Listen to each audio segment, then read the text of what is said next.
لرضا الله تعالى ولشريعة رسول الله محمد صلى الله عليه وسلم في الدين والدنيا والآخرة ثم إلى حوض من ملائكة المقربين والأنبياء المرسلين ثم إلى حوض من أولياء الله الصالحين والعلماء العاملين خصوصا إلى حوض مؤلف هذا الكتاب الشيخ الإمام الفقيه شمس الدين أبي عبد الله محمد بن قاسم بن محمد الغرابيلي الشافعي ومن علمني وأصول وفروع أن الله يعلي درجاتهم في الجنة وينفعنا ببركاتهم وأسرارهم وأنوارهم وعلومهم ونفعاتهم في الدين والدنيا والآخرة وبنية أن الله يفتح علينا فتوح العارفين ويرزقنا كمال الإخلاص واليقين بسر الفاتحة. أعوذ بالله من الشيطان الرجيم بسم الله الرحمن الرحيم الحمد لله رب العالمين الرحمن الرحيم مالك يوم الدين إياك نعبد وإياك نستعين اهدنا الصراط المستقيم صراط الذين أنعمت عليهم غير المغضوب عليهم ولا الضالين آمين. Kita baca Fatihah sekali lagi dengan asrar, keberkahan, kedudukan, kemujizatan dari surat Al-Fatihah. Semoga Allah ampuni semua dosa dan kesalahan kita. Allah ampuni dosa dan kesalahan orang tua kita. Allah pelihara diri kita, keluarga kita, anak keturunan kita, harta benda kita dari semua kejahatan makhluknya. Allah mudahkan semua urusan kita. Allah sampaikan semua hajat dan maksud kita. Allah sembuhkan semua penyakit yang ada pada diri kita, yang zahir maupun yang batin. Fatihah ini juga kita niatkan buat saudara-saudara kita yang melaksanakan ibadah haji. Semoga Allah berikan penjagaan, Allah berikan kesehatan, Allah berikan kemudahan, Allah berikan kelancaran dan diberikan pahala haji yang mabrur, kembali ke tanah air dengan selamat. Kita doakan juga dengan Fatihah ini buat saudara-saudara kita yang memfasilitasi untuk ibadah kurban, mereka yang menyiapkan sapi dan kambing dan semua untuk berkorban, diberikan penjagaan oleh Allah, diberikan keberkahan berlimpah. Al-Fatihah. A'udzu billahi minasyaitonir rajim. Bismillahirrahmanirrahim. Alhamdulillahi rabbil alamin arrahmanir rahim maliki yaumiddin. اهدنا الصراط المستقيم صراط الذين أنعمت عليهم غير المغضوب عليهم ولا الضالين رب اغفر لي ولوالدي وللمؤمنين آمين. بسم الله الرحمن الرحيم الحمد لله رب العالمين اللهم صل وسلم على سيدنا محمد وعلى آل سيدنا محمد. أما بعد فقال الشيخ المؤلف رحمه الله تعالى وأدام النفع به وببركات علومه وبكم في الدين والدارين آمين. وأركان الحج أربعة أحدها الإحرام مع النية أي نية الدخول في الحج والثاني الوقوف بعرفة والمراد حضور المحرم بالحج لحظة بعد زوال الشمس يوم عرفة وهو اليوم التاسع من ذي الحجة بشرط كون الواقف أهلا للعبادة لا مغمى عليه ويستمر وقت الوقوف إلى فجر يوم النحر وهو العاشر من ذي الحجة.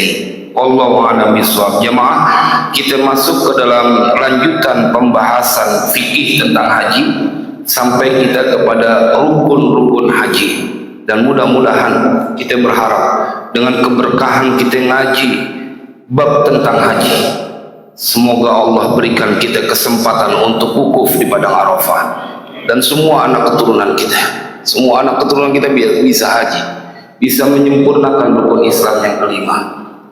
Karena memang mereka yang melaksanakan tawaf, mereka yang berkeliling di Ka'bah, melaksanakan tawaf ibadah, sholat di Baitul Haram, dia memang orang-orang yang Nabi sampaikan mempunyai kekhususan, bisa sampai melihat Ka'bah, bisa sampai tawaf pakai pakaian ihram. Karena dalam kitab Ihya, Nabi SAW bersabda bahwa Allah punya janji kepada Ka'bah Baitullah. Innallaha azza wa jalla wa'ada hadzal baita an yahujjahu kulla sanah 600,000. Allah berjanji kepada Baitullah Ka'bah bahwa akan berhaji, datang ke Baitullah untuk melaksanakan tawaf, untuk melaksanakan ibadah di setiap tahun, nggak boleh kurang dari 600.000 orang, nggak boleh kurang. Maka jika kurang, fa inna qasu akmalahumullahu minal malaikah. Kalau kurang dari 600.000, maka Allah akan menyempurnakan bilangan itu dengan memerintahkan para malaikat. Makanya dalam pengakuan Mbah Maimun Zubair, beliau satu waktu berhaji di mana jumlahnya yang enggak sampai 600.000 orang. Kemudian hadis ini menjadi sebuah rujukan beliau.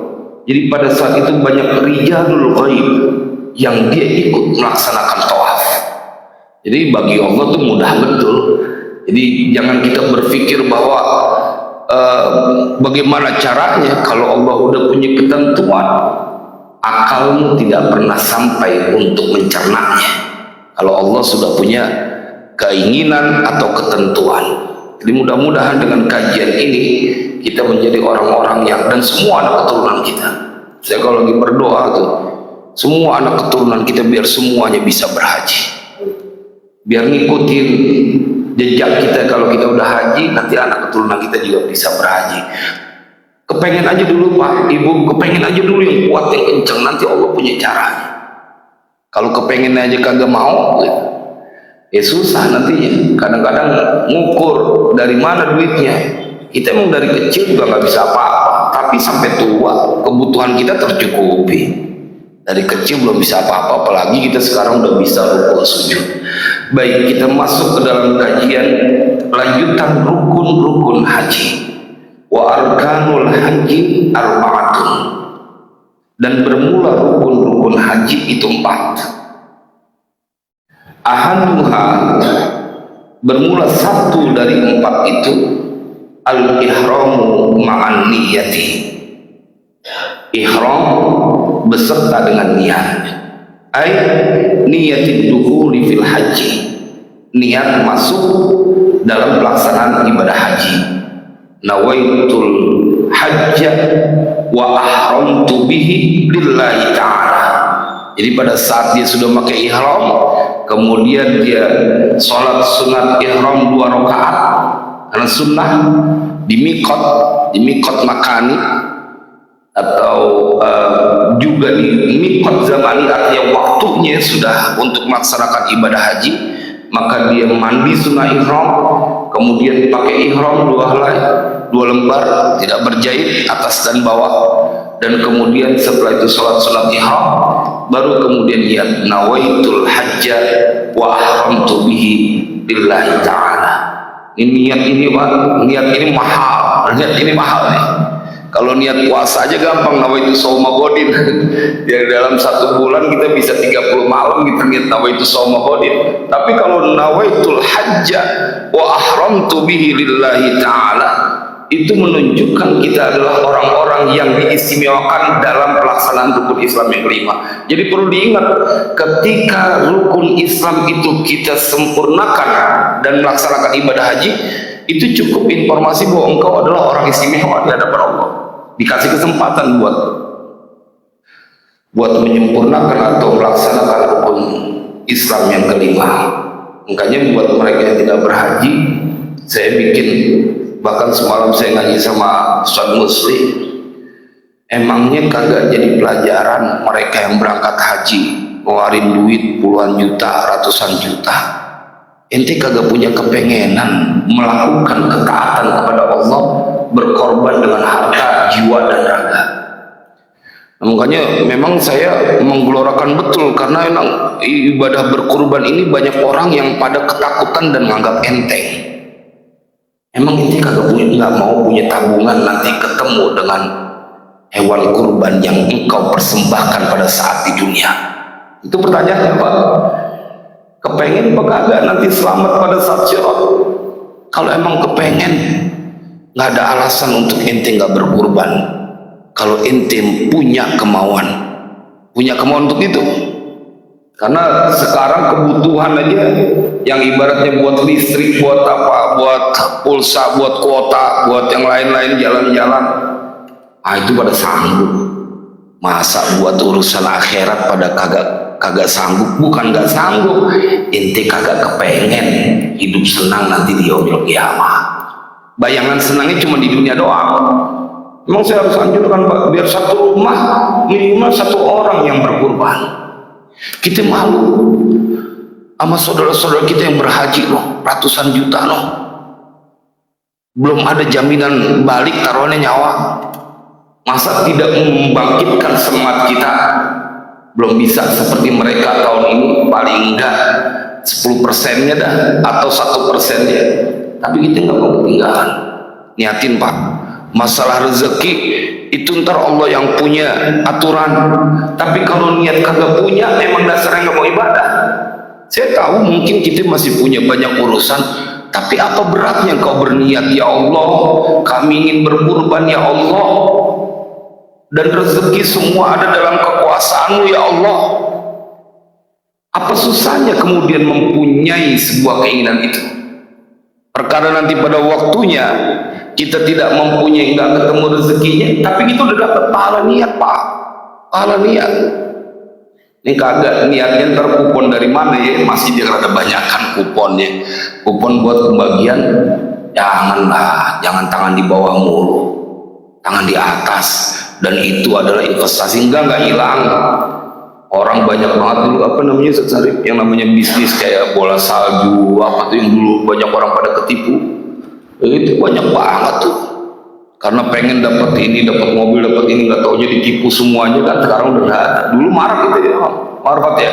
Ada bola salju apa tuh yang begitu-gitu deh. Iya pokoknya model yang begitu, yang investasi kemudian dapat berapa, ketipu semuanya. Sekarang udah nggak ada, udah. Itu memang ada musimnya dia. Nah kita lihat mereka yang berhaji jemaah, punya tekad yang kuat, punya semangat, dan punya keyakinan yang tinggi.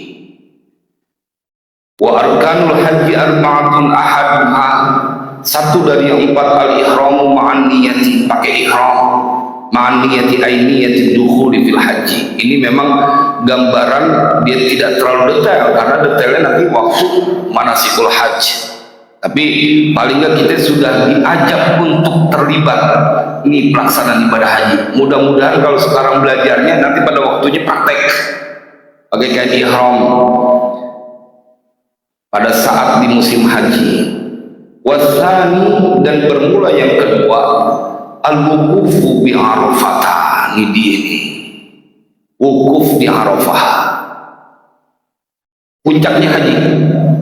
Al-hajju Arafah.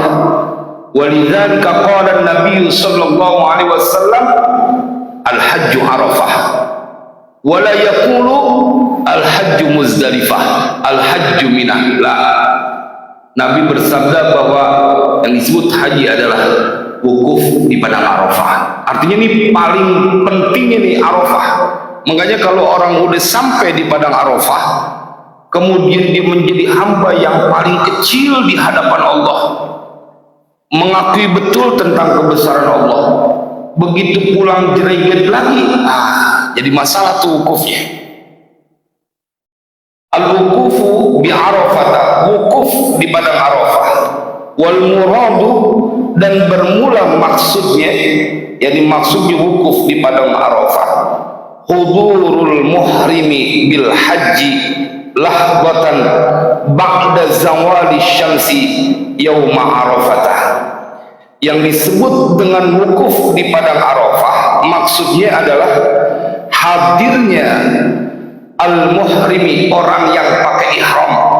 Makanya kalau kita suka salah kaprah, ente bukan muhrim. Bukan muhrim tuh orang pakai ihram. Kalau mau bilang tuh bukan mahram gitu. Kalau mahram tuh kan, kalau muhrim orang yang pakai ihram. Kalau dibilang ente bukan muhrim, aneh, iyalah emang aneh lagi nggak pakai ihram. Nggak pakai ihram. muhrim. Hudurul muhrimi, hadirnya seorang yang berihram bil haji, dengan haji, artinya niat untuk beribadah haji, lahwatan, walaupun sebentar saja, ba'da zawali syamsi, setelah tergelincirnya matahari, yauma arafah, pada hari Arafah. Jadi dia itu yang disebut wukuf di padang Arafah, datangnya orang yang pakai ihram dan dia niat haji, karena ada juga petugas-petugas yang nanti akan melayani, yang tukang masaknya, yang tukang kebersihannya, itu petugas dari Saudi, dari luar. Kemudian dia datang dan dia nggak pakai ihram. Kita akan temui nanti banyak mereka, karena mereka untuk berkhidmah, memang melayani. Ada juga supir-supir bus musiman, kan kurang tuh armadanya, biasanya ngambil dari negara-negara tetangga. Yang paling musibah tuh kalau udah ketemu dengan supir itu orang Turki, bahasa Arab nggak bisa, bahasa Inggris kagak bisa, jadi ngomongnya pakai bahasa isyarat. Kalau mereka itu ada susah tuh. Kalau dari supir dari Mesir gitu, ini masih nyambung. Kita biasanya kebagian supir yang seperti itu, itu yang haji plus gitu. Cuma kalau haji reguler karena sudah disiapin semuanya, treknya udah jelas.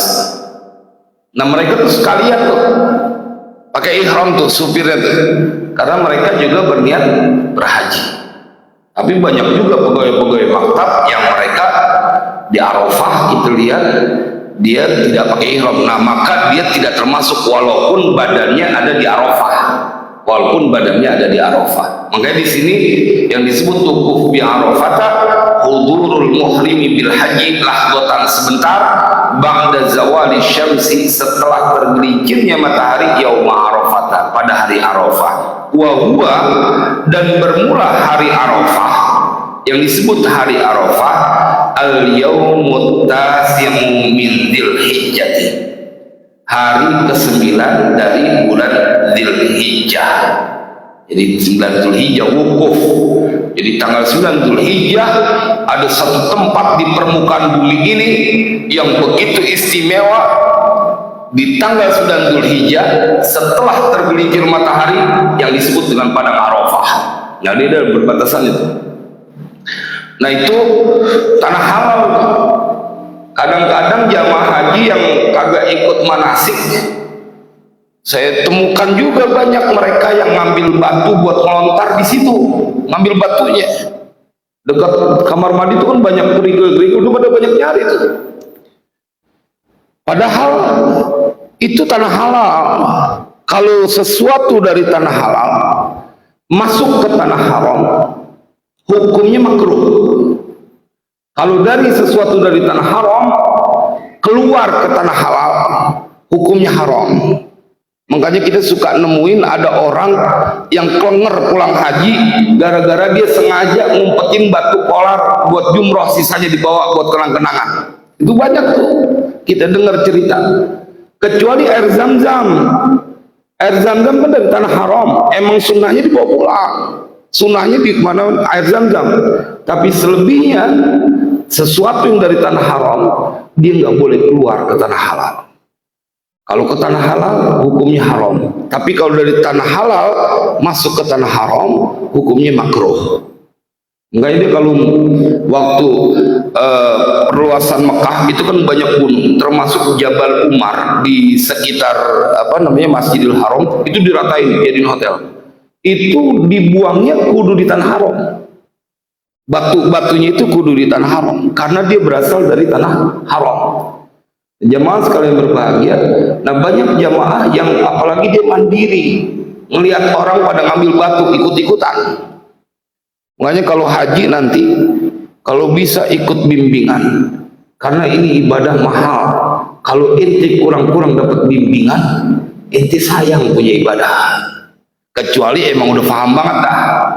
Kalau udah berkali-kali gitu, nah dia udah paham. Tapi kalau pertama kali gelap ya akhi, walaupun ente hafal nih teks Fathul Qorib, gelap nggak kebayang.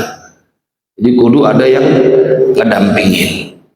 Nah itu yang disebut dengan hari Arafah, wa huwal yaumut tasi'u min dzilhijjah. Ini istimewa, mudah-mudahan pokoknya kita berharap mudah-mudahan bisa ke situ, karena rontok kita punya dosa Pak, rontok. Siapa sih orangnya punya dosa? Tapi kalau ente masuk 9 Dzulhijjah, setelah tergelincir matahari, ente punya dosa apaan pun hilang semuanya. Nggak bisa, kudu kembali ke tanah air. Laksana bayi yang baru terlahir dari rahim seorang ibu. Makanya kudu punya cita-cita kuat. Kita ngeri nanti hiruk pikuk mencekamnya nanti kehidupan pada saat dibangkitkan di yaumil qiyamah. Tapi kalau engkau pernah berhaji dan hajinya mabrur, ente disebut sebagai penghuni surga. Jadi kita ngelihat nih sekarang dalam perjalanan ibadah haji, kalau ngelihat keluarga mau berangkat, emang kudu punya kepengen. Ini dia nih orang yang kata Nabi sebagai penghuni surga. Bagaimana ente kagak kepengen? Jangan melihat bahwa dia sekedar melaksanakan dapat kuota. Enggak, pada saat ente nganter, kemudian punya kepengen, ini orang suami istri yang kita sedang saksikan, kita anterin, yang disebut oleh Nabi, laisa lahu jazaa'un illa jannah. Ya Allah, mudah-mudahan kita termasuk di dalamnya, bisa melaksanakan ibadah haji. Mudah-mudahan kelar dari ngaji ini atau sedang ngaji ini terus ada yang nelfon gitu, ente mau berangkat haji gitu, kayak saudara Rois cerita gitu, habis sholat jenazah gitu ya, sholat jenazah ya, apalagi habis haji pikir bapak haji. Pokoknya penting punya keinginan, caranya jangan dipikirin Pak, bukan wilayah kita, bukan, jangan sok-sokan lagi mau ngatur, udah Allah yang punya aturan.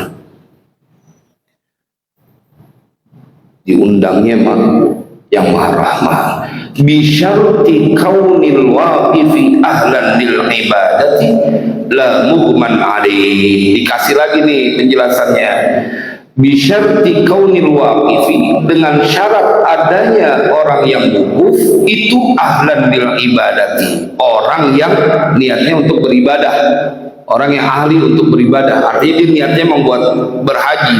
La mughman alaih, tidak orang yang dalam keadaan tidak sadar, pingsan, nggak sadar. Kalau masih dia sadar aja, walaupun sakit, itu ada namanya safari wukuf. Kalau sekarang ambulans, pakai ambulans, walaupun melintas doang, karena melintas doang setelah tergelincirnya matahari waktu zuhur udah masuk, dia ngelintas doang tanah Arafah, udah terjadi wukuf, karena babnya lahdotan. Sebentar doang nggak apa-apa, lahdotan. Sambil lewat lari gitu, lari kan dia luas tuh, dia lari di tanah Arafah nggak berdoa, ente udah wukuf. Karena yang disebut wukuf di Arafah adalah hudurul muhrimi bil haji, dia pakai kain ihram lahdatan ba'da zawali syamsi yauma arafata wa wal yaumut tasi' min dzulhijjah bi syarti kaunil waqifi ahlan lil ibadati la mughman alaih. Coba lihat betapa rahman rahimnya Allah. Ente lari doang di tanah Arafah, gugur ke dosa, rontok semuanya.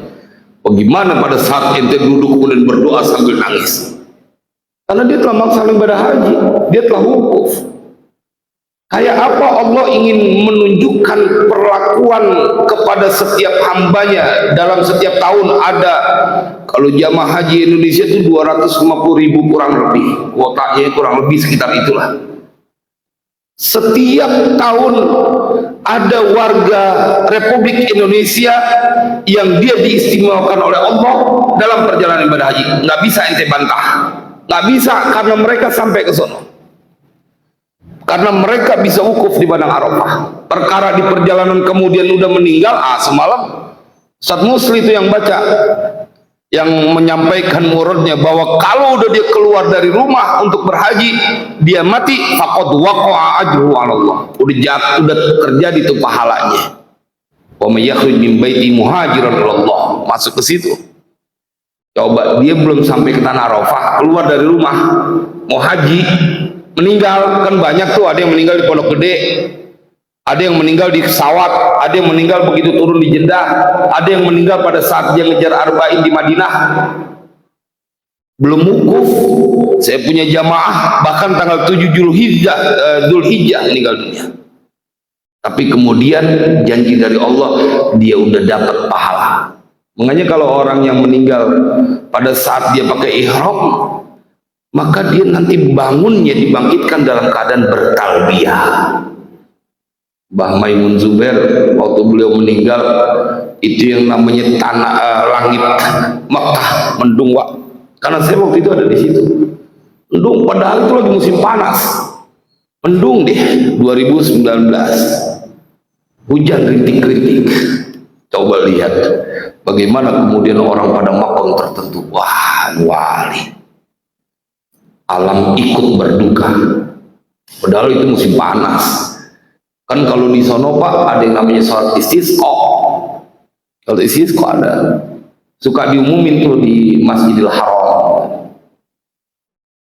Wa yastamirru waqtul wuqufi ila fajri yaumin nahri wa huwa al-'ashir min Dzulhijjah. Wa yastamirru, dan tetap berlaku, artinya langgeng terjadi apa waqtul wuqufi, waktu wukuf ila fajri yaumin nahri, sampai fajar hari nahar, hari kurban. Wa huwal ashiru min Dzulhijjati, dan bermula yaumun nahar itu adalah 10 daripada bulan Dzulhijjah, tanggal 10 bulan Dzulhijjah. Dan di Masjid Baitur Rahman korban betul banyak. Ya kan tanggal 10 langsung ya tanggal 10-nya. Ikut Pak ambil bagian, walaupun kita yang penting memenuhi syarat. Kalau emang kagak ada duitnya, yang penting memenuhi syarat. Kita bawa seekor kambing ke sini, ini dia nih bakalan ketemu nanti di yaumil qiyamah. Makanya hukumnya sunnatun muakkadatun alal kifayah. Udah kita ngaji, kalau punya rezeki sih semua anak kita, bini kita ikutin korban, kita beliin. Tapi kalau nggak punya, minimal satu rumah satu, supaya kita semuanya mendapat sebuah keutamaan di tanggal 10 Dzulhijjah. Kuatlah kuat, asal dia yakin bahwa nanti ada hari kebangkitan, dia pasti berkorban. Kalau dia nggak yakin nanti ada hari kiamat, biasanya malas-malesan berkorban, malas-malesan. Kalau dia yakin bahwa akan terjadi hari kebangkitan dan begitu berat mencekam, dia pasti antisipasi. Lah orang mau pulang kampung aja yang sebentaran ngutang dia lakoni. Iya, karena pulang kampung dia malu kalau nggak sampai di kampungnya bawa apa oleh-oleh. Apalagi nanti ya, makanya kemarin kita sampai nangis-nangis malam haji itu. Ente lihat orang yang mau berangkat haji semuanya duit diengkot, dibawa tuh bekal buat 40 hari, nggak mau susah. Bagaimana kalau bekal buat nanti ke yaumil qiyamah selamanya? Belum lagi ibadah kita, ngerinya tuh ibadah kita ada nyampur riaknya. Nah itu yang diingetin Imam Ghazali semalam tuh. Kalau ente kurang-kurang banyak amal, nanti di sana begitu disabzong celaka. Tapi kalau korban, insya Allah dia akan jadi kendaraan kita ngelewatin sirat. Kan abis sirat, akidah Ahlussunnah wal Jamaah, abis sirat telaga baginda Rasulullah. Ente kalau udah nyebrangin sirat selamat, udah telaganya baginda Rasulullah, haudul Rasulillah. Dan diantara untuk melewati sirat itu adalah hewan kurban saat engkau masih berada di dunia. Buat kita Pak, bukan buat orang-orang, buat kita, karena itu akan kita temui nanti di yaumil qiyamah. Masa buat badan sendiri kita lagi enggak. Emang rada telak kita ngaji yang kayak begini, karena saya mendapatkan tugas untuk kita semuanya menyampaikan apa yang akan menyelamatkan kita di dunia dan di akhirat. Itu tugas mulia untuk menyampaikan wal takum minkum ummatun yad'una ilal khair wa ya'muruna bil ma'ruf wa yanhauna 'anil munkar. Ya ingin Pak dari sekarang sehari gitu sejuta biar bisa sapi gitu. Kan di sini nyediain sapi juga kan. Enak banget di Masjid Baitur Rahman. Daripada ente beli kambing satu ngambil ke Garut nuntun dari sana bawa, udah ada di sini. Makanya saya setiap acara ini pasti ngedoain para pedagangnya, karena andai tidak ada mereka, betapa susahnya mereka orang kaya pengen berkorban ya. Perkara mereka kemudian untung lah memang buat saudara kita, dan ditambah juga ada resiko. Mudah-mudahan mereka semua diberikan keberkahan.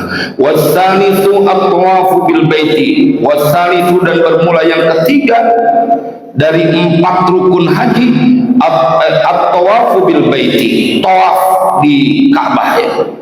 Sab'at tawfatin, 7 putaran ngelilingin.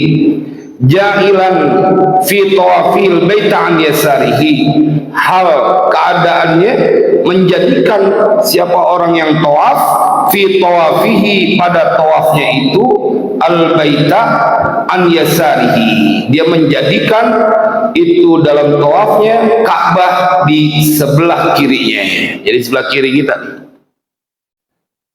Kalau itu sih insya Allah nggak nyasar, karena kita tinggal ngikutin aja nanti. Tapi kita biar tahu bahwa ini harus ada sebelah kiri Ka'bah itu. Kadang-kadang kalau nggak ngaji, dia suka berputar badan, nyari bininya pada saat dia berbalik begini, ini pundak udah nggak ke arah Ka'bah. Padahal ini aturannya jahilan fi tawafil baita an yasarihi. Makanya yang paling benar itu adalah pada saat itu udah kita masing-masing udah ambil cara, yang penting bahu kiri kita nggak geser. Ada Pak yang nggak kuat manasiknya, kemudian bisa berbalik itu ngambil kamera orang tawaf, dia pakai ihram juga, berarti kan jalannya mundur deh tawafnya tuh. Walaupun bukan tawaf haji waktu itu, pada saat umrah, cuman kan kebangetan ngambil momentum itu sampai ngorbanin cara dia tawaf. Mubtadi'an bil hajaril aswad, halnya dia memulai dari hajar aswad. Muhadiyan lahu fi mururihi bi jami'i badanihi, halnya posisinya sejajar bagi dia fi mururihi, dalam jalannya dia, lewatnya dia pada saat tawaf, bi jami'i badanihi, dengan semua badannya. Falau bada'a bi ghairil hajari lam yuhsab lahu, maka seandainya memulai bada'a seorang yang tawaf bi ghairil hajari, dengan selain dari hajar aswad startnya, lam yuhsab lahu, maka tidak dihitung itu tawafnya bagi orang tersebut. Nah, ini makanya pada saat dia batal buang angin misalnya, kemudian dia di putaran kelima, maka dia paling aman misalnya dia batal di Maqam Ibrahim. Nah, tapi pada saat dia misalnya mau start dari situ lagi, dia kan khawatirnya nanti melewati dari yang sebelum dia putari, maka lebih baik putaran kelimanya dari hajar aswad lagi. Nah, itu yang paling aman. Makanya ada orang tuh yang kalau start, biasanya kalau pintu masuknya dari sebelah kiri hajar aswad, dia akan memutar dulu balik, menyelamatkan jamaahnya supaya semuanya memastikan lewat hajar aswad.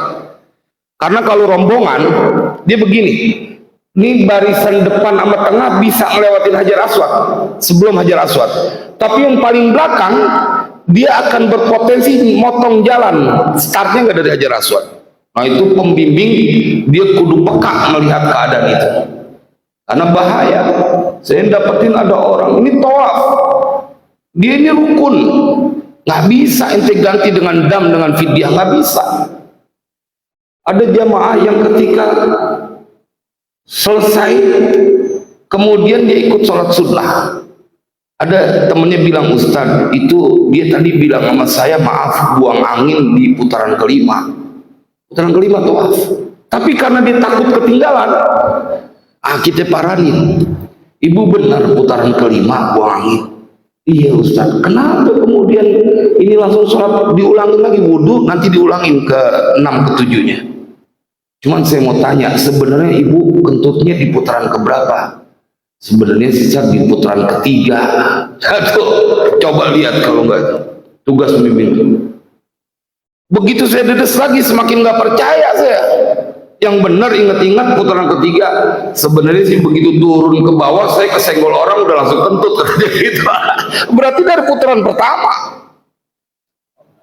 Jemaah, ini fakta di lapangan, Banyak betul, karena itu bersyukurlah Kementerian Agama berterima kasih dengan adanya KBIH, karena mereka akan lebih fokus untuk membimbing jamaahnya. Jadi kerjasama yang bagus. Warabi'u, dan bermula yang keempat, as-sa'yu bainas Shafa wal Marwah, Rukun yang keempat adalah sa'i antara Safa dan Marwah, sab'a marratin, 7 putaran. Wa syartuhu, dan bermula syaratnya itu an yabda'a. Kita lanjutkan. Wa syartuhu, dan bermula syaratnya sa'i. An yabda'a itu an yabda'a, bahwa memulai siapa orang yang sa'i fi awwali marratin, pada pertama kali di Safa, di bukit Safa. Wa yaftima bil marwati, dan bahwa dia mengakhiri di bukit bil marwati, di bukit Marwah.